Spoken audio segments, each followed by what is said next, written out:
I heard you mention once that those things could be on Mintra and all the rest. Is that still a planned focus for you guys?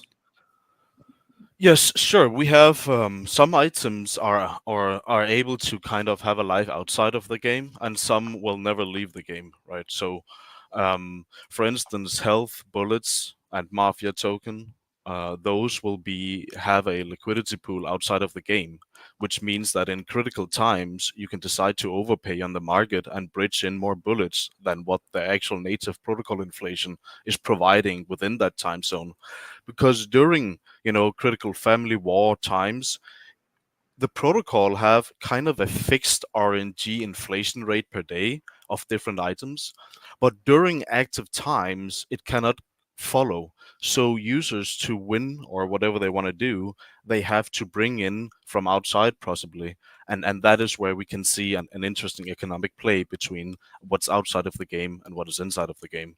But mainly the main assets, which is the health, the bullets, and the NFTs, you can list the NFTs on Mintra, but you will never be able to withdraw a car from the game.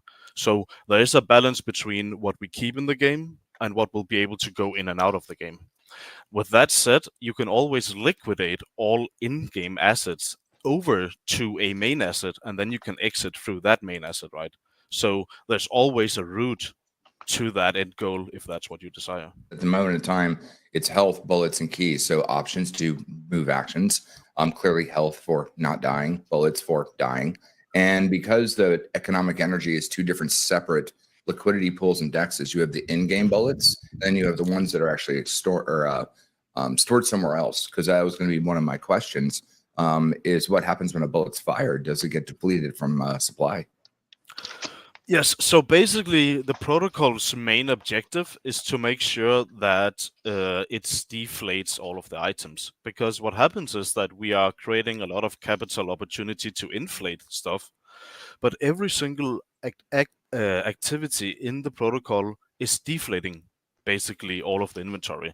So imagine that you shoot 50,000 bullets at someone, they are gone.